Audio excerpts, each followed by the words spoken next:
دا جسد ته مړ وای او وای چې د روضې مبارکې په خوا کې پیغمبر علیه السلام درود او سلام نه اوري دا پنجپیریان او وابیان دي د دې دواړو ډلو په باره کې یوسف لودیانوي شهید دي علماو ته معلوم دی لوی ولی الله عالم شیخ الحدیث معتمد عالم تیر شوی دی فرمایي د داسې خلکو یعنې د وابیانو د پنجپیریانو د دې دا دواړه ډلې ګمراهان دي د دوی پسې لمونځ مکروه تحریمي دی مونځ ورپسې مه کوئ او نعرہ تکبیر نعرہ تکبیر الشیخ رحم الله حقانی صاحب مونځ ورپسې مکروه تحریمي دی مکروه تحریمي دی ته وایي ښه چې واجب الاعاده وي چې ومکړو بیا به یې راګرځوئ نه کېږي ورپسې مکروه تحریمي دغې ته وایي مونځ ورپسې مکروه تحریمي دی د دې وابیانو پنجپیریانو پسې او د دوی د بیانونو اورېدل نه دي جایز او هیڅ قسم تعلق ساتل ورسره نه دي جایز اوس دا تبلیغي حضرات چې کوم دي دوی داسې فتوو کې ډېر احتیاط کوي د پنجپیریانو په باره کې د دوی فتوا ډېره محتاطه وه اوس د دوی فتوا هم دا ده چې دوی پسې لمونځ نه کېږي د ریوڼ امام مفتی جمیل صاحب جامعه اشرفیه د لاهور هغې ته خط لیږلی دی استفسا یې کړې ده چې د پنجپیریانو پسې لمونځ کېږي که نه هغه ورته جواب ورکړی چې نه کېږي نیټ کې فتوا شته د ریوڼ فتوا هم دا ده چې دوی پسې لمونځ نه کېږي نور هم ډېرې فتوی دي ما سره یو کتاب دی عذاب قبر کی صحیح صورت کی منکر کا شرعی حکم مولانا نور محمد قادری تونسوی رحمه الله د کراچۍ نه تر پېښوره پورې پېښور کې غټه مدرسه دارالامداد العلوم دا د سنډل کې مدرسه وه تر دې مدرسې پورې پکې فتوی دي چې د دوی پسې لمونځ نه کېږي د دې ټولو مدرسې فتوی راچمکلي عرض مې دا چې رسول الله صلی الله علیه وسلم دا د الله یو نعمت دی خبره خو تاسو پوه شئ پنجپیریانو وابیانو پسې لمونځ مه کوئ دلته دا دوه شپې کېږي چې زه په دې ذهني کشمکش کې یم چې دلته درې بدعتي ډلې دي که بریلیانو ته ګورې دا خو یاره بیخي اسلام خو دوی کې نه ښکاري چې دې خواته دې پنجپیریانو ته ګورې دلته د علماو دا فتوا ده چې دوی پسې لمونځ نه کېږي د وابیانو د اخباره کې دا فتوا ده چې دوی پسې لمونځ نه کېږي دا بېچارهګان به د چا پسې لمونځ کوي کوښښ وکړئ چې داسې خپل مسجد ځان ته جوړ کړئ ځکه چې دلته خو دا درې فتنې دي وابیان دي پنجپیریان دي ورپسې دا بریلویان دي د دې یو پسې لمونځ نه کېږي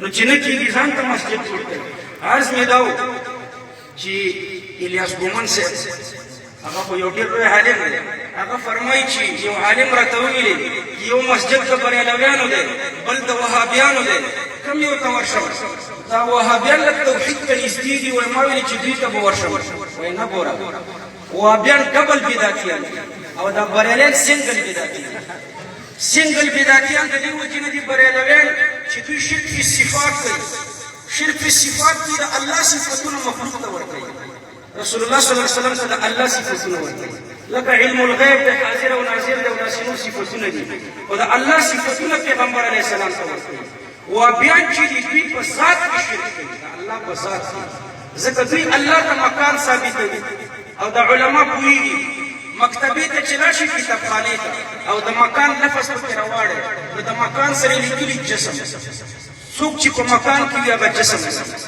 هر متمکن هغه جسم لري د مکان په هر تعریف کې جسم شته نو دوی الله ته مکان ثابتوي مکان جسم ته وي او جسم اجزا لري او الله واجب دی او د واجب اجزا واجبات دي نو د الله اجزا هم واجبات دي الله واجب اجزا واجبات نو تعدد د وجبو ته شرک وایي نو دوی د الله په ذات کې شرک کوي دویم دا چې تاسو د شرک مسله ده د بدعت مسله دا ده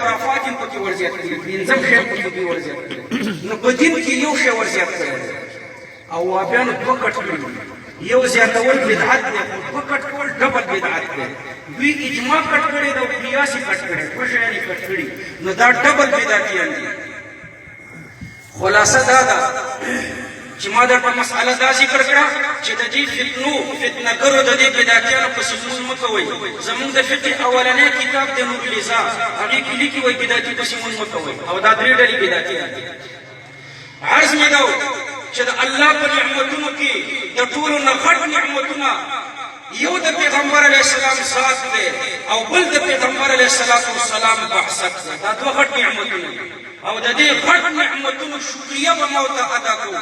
شکریه اولنۍ په شکریه کې د پیغمبر علیه السلام تعظیم دی او بیا مې تعظیم کې تاسو ته خبره وکړه چې یو خو قانوني تعظیم دی چې د پیغمبر علیه السلام باندې درود ووایه صلی الله علیه وسلم. د پیغمبر علیه السلام د بیبیانو سره به نکاح نه کوي. د پیغمبر علیه السلام په باره کې به ګستاخانه جمله نه استعمالوي. پیغمبر به معصوم ګڼي. پیغمبر به څنګه ګڼي؟ معصوم. ملایکو نه پیغمبر ډېر معصوم. ملایکو کې د ګناه تصور نشته. د ملایکو نه پیغمبر ډېر معصوم دی. پیغمبر کې د ګناه تصور نه کېږي. د پیغمبر تعظیم دا دی چې پیغمبر به شاباسي معصوم ګڼي. د ګناه تصور هم تېره نه کېږي. او څوک یې معصوم نه ګڼي بیا خبره راغله دا وابیان نه دي پیغمبر ته معصوم نه وایي. په پېښور کې د دې وابیانو یو مشر دی امیر الله پېښوري ورته وایي اصل کې د کونړ دی. د ده یو کتاب دی الحق الصریح اول جلد 319 نمبر صفحه کې لیکي وایي زنا درې قسمه ده او دا درې قسمې پیغمبرانو ته منسوب کړی دی.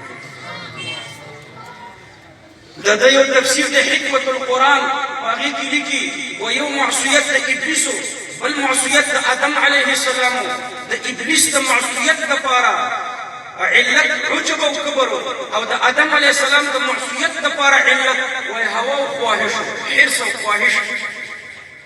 آدم علیه السلام عاصي او ابلیس هم عاصي دواړه یو ځای لیکلي معاذ الله. دا د پیغمبرانو معصومیت نه مني او زموږ عقیده به دی چې پیغمبران د ملایکو نه هم زیات معصوم تصور د ګناه ترېنه نه کېږي. پیغمبران معصوم دي. عصیان څه ته وایي؟ قصدا و ارادتا نافرمانی. قصدا و ارادتا نافرمانی. قصدا او ارادتا پیغمبر نافرمانی نه کوي. که ته وایي چې آدم علیه السلام هغه بوټی خوړلی نو معرفت قرآن د ادریس کاندهلوي د هغې دپاره علتونه ذکر کړي. عیسویان خو دې ته وایي چې قصدا او ارادتا نافرماني وکړي. آدم علیه السلام چې دا بوټی خوړلی نسیانا یې خوړلی فنسي آدم علیه السلام نه هیر قصدا او ارادتا یې د هغې بوټي نه خوراک نه و کړی. دویم دا دی چې هغه یې محبتا و عشقا خوړلی.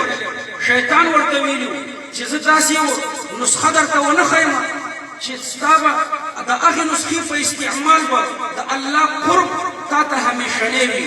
د الله نزدېکت به درته همیشنی وي درنه به ځایلېږي نه. الا ادلک علی شجرة الخلد شجرة الخلد درته ونه ښیم. آدم علیه السلام په مینه او محبت د الله کې دا بوټی وخوړو چې که دا بوټی زه وخورم د الله دا قرب او نزدېکت به بیا نه ختمېږي. نو دی دا بوټی چې خوړلی و محبتا یې خوړلی نسیانا یې خوړلی نو دا یې قصدا او ارادتا نافرماني نه وکړې. د دې لفظ د عصیان دی صورت د عصیان دی خو حقیقت کې دا عصیان نه دی. خو دا خو بیا بېله ځان ته موضوع ده. خو عرض مې دا و چې یو به د پیغمبر علیه السلام تعظیم کوو. د پیغمبر علیه السلام په تعظیم کې یو خبره دا ده چې درود به پرې وایو چې کله یو مجلس کې یاد شي قانوني. دویم دا چې د پیغمبر علیه السلام د بیبیانو سره نکاح ته به حرام وایو. پیغمبر علیه السلام ته به په روضه مبارکه کې ژوندی وایو. او داسې عقیده به لرو چې مسجد نبوي کې چې څوک صلات او سلام وایي رسول الله صلی الله علیه وسلم یې ډاري کوي. په دې پنجاب کې یو پنجګیری دی هغه داسې وایي پیغمبر علیه السلام څنګه دا درود وایي. زمونږ او د پیغمبر علیه السلام په باره کې په مابین کې څلور پردې دي څلور حجابه دي. یو حجاب دا دی چې موږ په دنیا کې یو هغه په برزخ کې دی. دویم حجاب د مسجد نبوي د دې حجرې پیغمبر علیه ستاسو په عمرې ته تللي هلته حجره ده دا دویم حجاب دویمه پرده. درېیمه پرده د قبر ده. څلورمه پرده د لحد ده. څلور پردو کې زموږ نه پناه ده. دلته څنګه درود وایي پیغمبر علیه السلام چې په دې دنیا کې و نو یوه ورځ د یو صحابي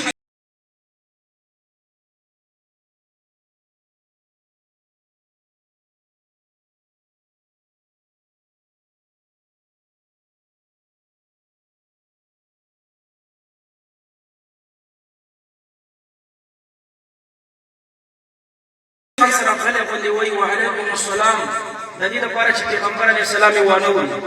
دریم ځلې بیا پیغمبر علیه السلام وفرمایل السلام علیکم هغه صحابي بیا غلی ویلې وعلیکم السلام خو پیغمبر علیه السلام وانه اورېده درې ځلې بعد پیغمبر علیه السلام واپس شو روان شو صحابي ورپسې غوسه کې شاته منډې کړې چې یا رسول الله ما اورېده تا ته مې د سلام جوابونه هم درکول خو زما مقصد دا و چې ستا د خولې نه زموږ د کور طرف ته دا سلامونه ډېر راشي نو ځکه ما غلي غلي جوابونه درکول چې ته بیا بیا سلام ووایي او زموږ کور برکتي شي وای ګوره یو دروازه ده او سلام جواب نه اوري پیغمبر علیه السلام یو پرده ده اوس خو څلور پردې دي اوس به څنګه وایي نو ګوره جواب دا دی چې په دې دنیا کې دا دی زه ویښ یم زما د روح او زما د بدن درې تعلقه دي زما بدن او زما روح په دریو پړو تړلی شوی دی یو ته تعلق الحیات وایي بل ته تعلق التدبیر وایي بل ته تعلق التصرف وایي درې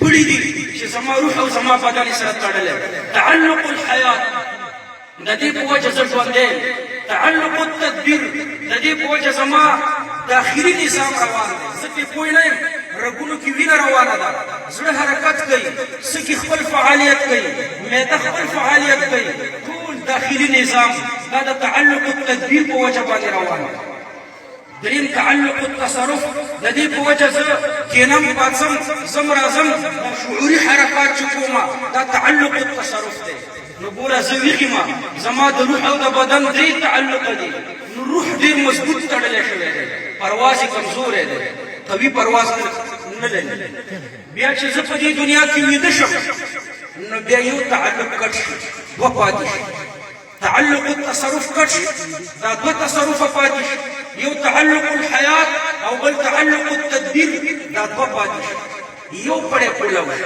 درې پړي و دا یو کولاو شي نو چې کله سړی ویده شي نو په خوب کې په یو منټ کې کله مدینې منورې ته رسېدلی کله مکې مکرمې ته رسېدلی کله اسمانونو ته ختلی کله یو ځای ته تللی کله بل ځای ته هغه د میاشتو سفر یې په یو منټ کې کوي وجه دا ده چې هلته د روح پرواز لږ مضبوط شو یو تعلق کړ شو چې تعلق التصرف دی دوه پاتې دي او چې کله مړ شي نو بیا دوه تعلقه کټ شي یو پاتې کېږي چې تعلق الحیات دی یو تعلق الحیات پاتې کېږي نو تعلق الحیات چې یو تعلق کټ شي د روح پرواز څومره قوي شي او چې دوه کټ شي نو بیا ډېر قوي شي د روح پرواز نو چې ډېر قوي شي په مسجد نبوي کې چې د ځان سره غلی غلی درود شریف وایي پیغمبر علیه السلام او خوشحالي او د لرې ملایکې وررسېږي نو عرض مې دا چې یو شکریه څه شی ده د رسول الله صلی الله علیه وسلم تعظیم رسول الله صلی الله علیه وسلم تعظیم دا دی چې پیغمبر علیه السلام ژوندی کړي په روضه مبارکه کې په قبر کې پیغمبر علیه السلام ژوندی په دې دنیا کې چې زه یو کس ته مړ ووایم نو دا کنځلې دي نو پیغمبر علیه السلام ته مړ ویل دا کنځلې دي پیغمبر علیه السلام ته به مړ نه وایي عالم البرزخ کې دا جسد ژوندی دی پنځپیریان وایي موږ مرته برزخ کې ژوندی وایي خو دوی بل پیغمبر ته ژوندی دوی ځان ته یو بل پیغمبر فرض کړی دی هغه وایي د پیغمبر علیه السلام روح ځي یو بل جسد مثالي دی هغې کې اچولی کېږي هغه ژوندی دی او دا جسد یې وایي مړ دی دا ډېره خطرناکه مسله ده بل پیغمبر یې راپیدا ختم نبوت نه مونږ او دا بل جسد وایي چې د پیغمبر علیه السلام روح یې پکې اچولی دی هغه جسد وایي ډېر اعلی دی موږ وایي دا جسد اعلی دی څوک چې د دې جسد نه بل جسد ته اعلی وایي دا کافر کېږي په دې روضه مبارکه کې چې د پیغمبر علیه السلام کوم جسد دی د ده نه بل اعلی جسد نشته دا اطهر دی ارفع دی اعلی دغه دی دوی وایي دا جسد مړ دی یو بل جسد چې مثالي ورته وایي هغه یې ژوندی دی نعره تکبیر علماء حق علماء دیوبند تاجدار ختم نبوت تاج ختم نبوت تاج تخت ختم نبوت تاج تخت ختم نبوت علماء حق علماء دیوبند الشیخ رحم الله دامت برکاتهم العالی یو د رسول الله صلی الله علیه وسلم ذات دی بل د رسول الله صلی الله علیه وسلم بعثت دی دا دواړه غټ نعمتونه دي د دې نعمتونو په شکریه کې درې خبرې دي یو تعظیم د رسول الله صلی الله علیه وسلم دا دوه کاره خو کولی شي چې کوم مجلس کې د پیغمبر علیه السلام نوم واورې ورته درود وایي او د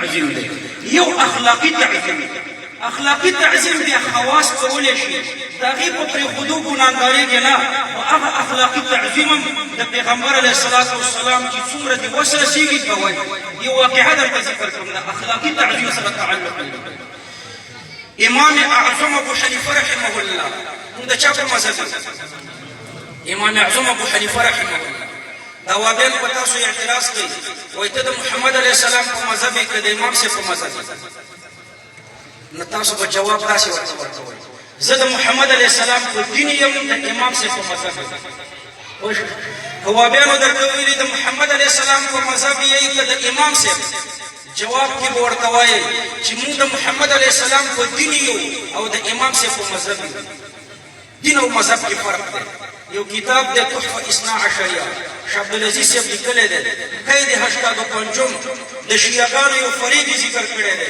شیعهګان وایي چې دین او مذهب کې فرق نشته قید 85 حالان کې دین او مذهب کې فرق دی دین منصوصاتو ته وایي د قرآن او حدیث ته دین وایي او مذهب د اجتهادیاتو ته وایي لکه الله پاک د طلاقې شوې ښځې په باره کې فرمایي یتربصن بانفسهن ثلاثه قروء دین دی او طهرونه یا حیضونه د دې معنا ده دا دواړه مذهبونه دي خلاصه دا چې په دې به تاسو پوه نه شئ د عوامو نه خو که تاسو ته وابیان ووایي چې د محمد علیه السلام په مذهب یې که د امام صاحب نو څه ورته وایي د محمد صلی الله علیه وسلم په دین یو او د امام صاحب په مذهب یو دین او مذهب کې شیعهګان فرق نه کوي موږ پکې فرق کوو دین منصوصاتو ته وایي مذهب اجتهادیات ته وایي دا یو فرق خلاصه دا چې موږ د چا په مذهب یو د امام اعظم ابو حنیفه رحمه الله او د چا په دین یو د امام اعظم پیغمبر اعظم محمد صلی الله علیه وسلم موږ چې د چا په دین یو هغه په پیغمبرانو کې اعظم دی او چې د چا په مذهب یو هغه په امامانو کې اعظم دی لکه یو طالب په یوه درجه کې اول نمبر وي خو بل طالب په بله درجه کې اول نمبر وي پیغمبرانو درجه کې پیغمبر علیه السلام اعظم دی او د امامانو په درجه کې څوک اعظم دی امام اعظم ابو حنیفه د صحابو نه وروسته د امامانو په درجه موږ د پیغمبر علیه السلام د امام اعظم محمد صلی الله علیه وسلم په دین او د امامانو کې اعظم امام اعظم ابو حنیفه رحمه الله په مذهب ما درته خبره د اخلاقي تعظیم کوله امام اعظم صاحب حج کتلی حج نه واپس راغلو مدینې منورې ته حدیث کې راځي چې چا حج وکړو او مدینې منورې ته رانغلو نو زما سره جفا وکړه حج نه چې مدینې منورې ته ځي نو هلته دوه شیان دي یو مسجد نبوي دی بل روضه مبارکه تاسو چې د حج نه مدینې ته راځئ نو د مسجد نبوي نیت به نه کوئ د روضې نیت به کوئ د پیغمبر علیه السلام د زیارت په نیت به راځئ د مسجد نبوي په نیت به نه راځئ مسجد نبوي په خپله په کوئ وجه دا چې مسجد نبوي کې یو لمونځ په 50 زره دی او په حرم کې مکه مکرمه کې یو لمونځ په 1 لک یو په 1 لک او په مسجد نبوي کې یو په 50 دی ته چې اوس د حرم نه مسجد نبوي په نیت راځي نو یو په 1 لک ثواب پرېږدي او یو په 50 زرو ته نیت کوي نو دا خو د تاوان څخه مسجد نبوي نه په مسجد حرم بهتر دی نو د چا په نیت پر راځي د روضې د پیغمبر علیه السلام د زیارت د پیغمبر علیه السلام روضه بیا د عرش نه بهتره ده د کعبې نه بهتره او د تمامو کائناتو نه بهتره نو د زیارت په نیت خبره پوه شوئ امام اعظم ابو حنیفه رحمه الله د رسول الله صلی الله علیه وسلم د زیارت په نیت مدینې منورې ته روان شو مدینې منورې ته راغلو چې راورسېدو پیغمبر علیه السلام ته صلات وسلام عرض کړ هغه چې کوم مناسک دي هغه یې ادا کړه واپس کېدو تلو نو کوفې ته تلو د مدینې خلق ورته راټول شو مخې ته ورته ودرېده چې ته د دنیا امام یې تا موږ نه پرېږدو دلته به پاتې کېږي موږ ته دلته مسجد نبوي کې درس راکوه امام اعظم ابو حنیفه رحمه الله ورته وفرمیل چې زما د پاتې کېدو طاقت نشته نشم پاتې کېدی خلکو مجبور کړو 3 ورځې پاتې بیا تنګ شو روان شو چې روان شو بیا ورته د مدینې منورې خلک مخې ته ودرېدل د مدینې منورې د کوڅو د سپیو احترام هم کوي نو د مدینې منورې د خلکو په احترام کې امام صاحب بیا 7 ورځې پاتې شو، 3 نه 7 ورځې شو. 7 ورځې بعد بیا روان شو، بیا ورته خلک مخې ته ودرېدل چې تا موږ نه پرېږدو، خلک دلته په زارۍ او په سوال راځي او تا موږ په سوال پاتې کړو، دلته موږ سره پاتې شه. خو امام صاحب نه پاتې کېدو. 11مه ورځ چا د مدینې منورې خلک پوه کړل چې دا پرېږدی چیزي تکلیف دی، دی دلته اودس ماتې نه کوي. دا اوس اخلاقي تعظیم دی. 11 ورځې امام اعظم ابو حنیفه رحمه الله په مدینه منوره کې اودس ماتې نه کوي. د دې دپاره چې هسې نه داسې ځای کې رانه اودس ماتې وشي چې هلته پیغمبر علیه السلام قدم ایښی یا یې ناسته کړي یا تللی بیا ادبي رانه ونه شي. دا اخلاقي تعظیم دی. دا خو زموږ د وس نه بهر دی. خو بیا هم که د چا وس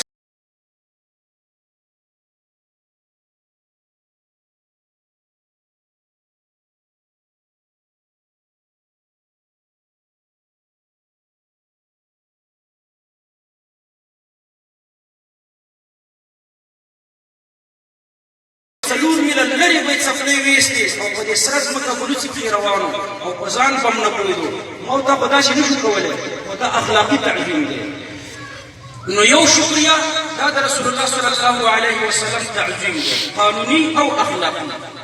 دویم د رسول الله صلی الله علیه وسلم سره مینه او محبت دی. کېدای شي ټیم مې ډېر ووایي. د رسول الله صلی الله علیه وسلم سره مینه او محبت، د پیغمبر علیه السلام سره به دې مینه او محبت دومره وي چې د خپل ځان نه به دې وي، د هر چا نه به دې د پیغمبر علیه السلام سره مینه او محبت زیات وي. د مینې او د محبت دپاره علما اسباب ذکر کوي. یو سبب د مینې او د محبت دپاره حسن او جمال دی. ښایسته انسان سره د خلکو غیر اختیاري مینه وي او د پیغمبر علیه السلام حسن او جمال په دې کائناتو کې د هر چا نه زیات دی، د یوسف علیه السلام نه زیات. حضرت عایشه فرمایي رضی الله عنها که د مصر ښځو محمد صلی الله علیه وسلم لیدلی وی زړونه به یې بوڅ کړی وی لکه د یوسف علیه السلام په لیدو چې لاسونه بوڅ کړل. حسن او جمال انتهایی. دویم سبب د محبت دپاره فضل او کمال. د پیغمبر علیه السلام کمالات څومره دي؟ پیغمبر علیه السلام ته الله پاک علوم الاولین والآخرین، د اولینو او د آخرینو علم الله پاک محمد صلی الله علیه وسلم ته ورکړی دی. پیغمبر علیه السلام ته موږ امي وایو. د امي دا معنا ګوره نه ده لکه دا امیان، داسې امي ورته ونه وایو. پیغمبر علیه السلام خو فرمایي اوتیتو علم الاولین والآخرین، د تېر شوو او د وروستنیو د ټولو علوم الله ماته راکړي. د امي معنا دا ده چې په دې دنیا کې استاذ نه لري، ځکه دا د دې دنیا استاذ دی. پیغمبر علیه السلام د دې دنیا استاذ دی، نو په دې دنیا کې استاذ نشته. پیغمبران د خلکو استاذان دي، نو د دې دنیا مخلوق به د پیغمبر شاګرد دي، د پیغمبر استاذ نشي کېدی. د پیغمبر استاذ ډایرک الله پاک وعلم آدم الاسماء كلها وعلمناه صنعة لبوس لكم. دارنګي د علم لدني په باره کې وعلمناه من لدنا علما وعلم آدم الاسماء كلها. دې ټولو کې الله ته نسبت شوی دی چې الله دې پیغمبرانو ته دا شیان ورزده کړي. نو د امي معنا دا ده چې په دې دنیا کې استاذ نشته. یو واقعه قاری طیب صاحب لیکلې ده. هغه فرمایي چې یوه ورځ خپلې مور بیبي مریم عیسی علیه السلام مکتب سکول ته بوتلو او هلته استاذ ته کېنولو چې دلته سبق زده کړه. استاذ په تخته ولیکل اوله درجه د الف، چې الف یې ولیکلو بیا ولیکل با. عیسی علیه السلام ورته فرمایي چې دا الف څه معنا ده او دا با څه معنا ده. استاذ ورته وایي چې بس دغه زده کړه الف او با، معنا یې ماته نه ده معلومه. عیسی علیه السلام ورته وایي چې داسې الفاظ په ما زده کړئ چې معنا یې نه ده، معنا یې نه معلومه، مهملات راباندې وایي خطي معنا ذکر کړي. وایي خط راشه لاندې کښېنه چې زه ودرېږم د استاذ په ځای کې چې زه درته د الف او د با معنا ذکر کړم. عیسی علیه السلام ماشوم دی ودرېدو، په الف کې د الله توحیدونه بیان کړل، با کې داسې استدلالات وکړو چې د الله توحید پرې نه ثابتېدو، الف او با کې تحقیقونه شروع کړل. عیسی علیه السلام دا نقطه ورته بیانوله چې زه پیغمبر یم، زه د شاګردۍ په صف کې انسانانو ته نه کښېنم، انسانانو زه استاذ یم. او د پیغمبرانو استاد الله پاک فضل او کمال چې د چا کمال ډېری د خلکو ورسره مینه او فضل او کمال د پیغمبر علیه السلام انتهایی. دریم سبب د محبت جود او سخا ده او جود او سخا د پیغمبر علیه السلام انتهایی وه. خو د پیغمبر علیه السلام سره به دویم شکریه به په محبت کې ادا کول. د پیغمبر علیه السلام سره به مینه او محبت یو خو دغه مینې او محبتونه دي په دې کوڅو کې دا ډېرې خوږې دي. مټیان هم پکې دي او وریجې هم پکې دي او غوړه ورڅلواګانې پکې دي. دغه مینه محبت هر څوک دی. دا د خوشحالۍ مینه او محبت. مینه او محبت د سختۍ د سختۍ چې د الله په دین ځان قربان کړي. د الله د دین لپاره ځان نه بمونه وتړي. د الله د دین لپاره ولږ او تنده تېره کړي. د الله د مینې او د بچي د مینې په مابین کې چې تعرض راشي د الله مینې ته ترجیح ورکړي. د بچي مینه پرېږدي. بچی د لمانځه ته نه پاڅېږي. یو د بچي مینه ده بل د الله د پیغمبر راپاڅوه. د بچي مینه پرېږده. د الله پاک د مینې طرف ته ترجیح ورکړي. دا د خولي مینه او د ډوډۍ مینه. یو شعر به تاسو اورېدلی د سعدي شیرازي دلا اندر جهان یاران سی قسمن نانیا و زبانیا و جانیا. و ای زړه په دنیا کې درې قسمه دوستان دي. یو د ډوډۍ دوستان دي چې د دسترخوان دې غوړي. د دنیا خلک به ستا دوستان دي. ډېره دنیا به دې په لنګر کې پرته وي او ټول به درته وایي چې یاره ستا نه به غټ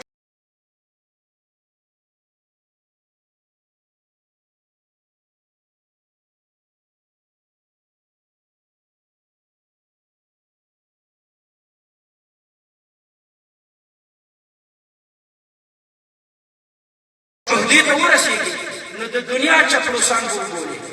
دا د عمران خان هم خلک صفتونه کوي. بعضې ملایان هم صفت کوي. خو دا عهده ده که دا زباني ان ناني ان و زباني ان و جاني. دریم د زړه نه مینه ده. نو سعدي صاحب فرمایي بنالي نان بده از در بدر کن. دا د ډوډۍ ملګري چې دي به ډوډۍ ورکړه نور یې ورسره کوه. تلطف کن بیارانې زباني. دا د ژبې دوستان چې دي چې هغه درته وایي در سره مې مینه درته وایي چې لس وارې مې در سره مینه ده. خو د هغه په زړه کې مینه نه وي. ستا په زړه کې دې مینه نه وي. یو شاعر راغلی یو بادشاه ته شعرونه ویلي په شعرو کې ورته ویلي چې ستا مخ داسې پړقېږي لکه لمر. د چا مخ داسې پړقېږي؟ دا خو دروغ دي. وایي ستا مخ د سپوږمۍ نه هم ښکلی دی. ته دومره زړور یې لکه د زمرین هم زیات یې. ته دومره دبدبې والی. ستا تخت د دې پایې په اسمان دي.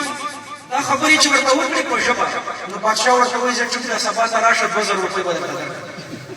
شاعر لاړو خوشحاله و چې 2000 روپۍ دي. اوس لاړو کور ته هم سودا د 500 روپو واخېسته چې دا 500 خو به دوکاندار ته ورکړم. 1.5 زر به ما ته بچت پاتې شي. ښه خوشحاله دی. سبا ته چې راغی دربار ته سلام یې واچولو. بادشاه ورته ګوري بیا یې سلام واچولو. دا ورته نه ګوري. بیا ورته وایي حضرت صاحب زه حاضر یم. هغه پرون چې تا ما سره وعده کړې وه هغه وایي څه وعده کړه؟ تا په الفاظو زه خوشحاله کړم ما هم ته په الفاظو خوشحاله کړم. تا ما ته ویلي ستا د تخت پایې په اسمان دي. نو چېرته په اسمان او تا ما ته ویلي ته د زمرین هم زړور یې. زړور دومره نه یم. او تا ما ته ویلي د لمر او سپوږمۍ نه هم ښکلی. تا په دې دروغ ویلي. خو په الفاظو دې زه خوشحاله کړی وم. ته ما په الفاظو خوشحاله کړې. نه ستا د الفاظو څه حقیقت و نه زما د الفاظو څه حقیقت. نو بنانی نان بده از در بدر کن تلطف کن با یارانی زبانی. یو دا د ژبې یارانی. یارانی جانی را په دست آر. یو دا د زړه یاري. دا په سختۍ کې نه چې په سختۍ کې تا ته لاس ده. ځان وږی کې کامور کي. ځان تکلیف کې خو تا په راحت کي. دا د زړه یاري. نو یارانی جانی را په دست آر مدارات شکون تا ته وایي. دا سړی د نس نه ورنکړي تر څو چې دې طاقت مطلب مې دا و چې یو د پیغمبر علیه السلام مینه او محبت دی. دغه خلک چې په دې کوڅو کې دا د مینې او د محبت اظهارونه کوي همدا بیا په مسجد کې نه صرف په دغې ورځ باندې د مساجد خو دا 2 ورځې منظور ټول تش دي. صرف جشن محبت نه دی. محبت مشن د رسول الله صلی الله علیه وسلم. مشن د پیغمبر علیه السلام د الله په دین ځان قربان کړه. د الله د دین لپاره تکلیفونه تېر کړه. دا خوږې خوږې مینې خو هر څوک کوی شي. نو یو محبت د رسول الله صلی الله علیه وسلم. محبت د پیغمبر علیه السلام سره به د هر چا نه زیات وي. او بل اطاعت او پیروي د رسول الله صلی الله علیه وسلم د پیغمبر علیه السلام په سنت طریقو باندې عمل کول د پیغمبر علیه السلام په سنت طریقو کې به لږه تشریح درته اخیری چې دغه جلسه چې موږ جوړه کړې ده دا د پیغمبر علیه السلام د سنت طریقو سره موافقه ده که نه ده د میلاد شریف د کومې ورځې نه چې د میلاد شریف شروع شوی دی 604 هجري مظفر الدین کوکری دا یو بادشاه موصل کې اول د میلاد جلسه وکړه او هر کال به د میلاد په جلسه د 3 لک روپۍ خرج کول د میلاد جلسې د هغه وخت د صحابه په وخت کې نه او د امام صاحب په وخت کې نه د دې وجه نه د امام صاحب او د صحابه نه د دې حکم موږ نشو را پیدا کول خو د مظفر الدین کوکری نو وروسته دا شروع شوي نو وروسته پکې علما هم دوه ډلې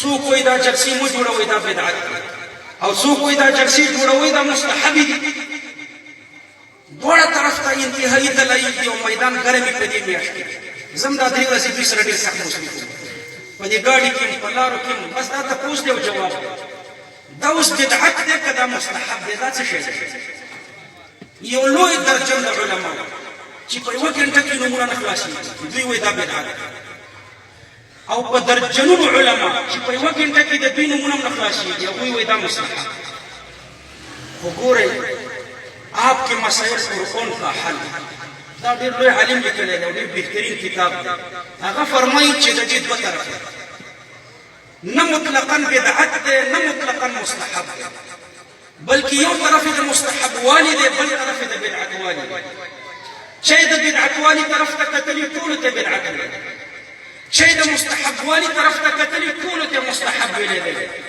حال دا دی چې دا یو طرف د مستحب والی لري یو طرف د بدعت والی لري د مستحب والی طرف دا دی لکه دا تاسو اوس ناست دلته اوس موږ د پیغمبر علیه السلام صورت او سیرت بیان بل څه هم بیان نه کړه لږ وروسته به دا مجلس چې کوم علماو منعقد کړی دی او کوم عوامو دوی به صدقه هم تقسیم صدقه ده او وعظ او نصیحت د پیغمبر علیه السلام صورت او سیرت هم بیان کړو دا مستحب دی او دا غټ عبادت دی چې یو سړی جلسه جوړه کړي د دې دپاره چې د پیغمبر علیه السلام صورت او سیرت پکې بیان شي دا جلسې صحابو هم جوړولې او تابعین هم جوړولې او داسې مجالس د وعظ او د تبلیغ او د تعلیم دا تابعین هم جوړې کړي دي دا یو تعلیمي او تبلیغي جلسه ده د پیغمبر علیه السلام صورت او سیرت پکې بیانېږي د دې نه بل غټ عبادت نشته دا عظیمترین عبادت دویم طرف دا دی د دې خبرو نه پکې ځان ساتي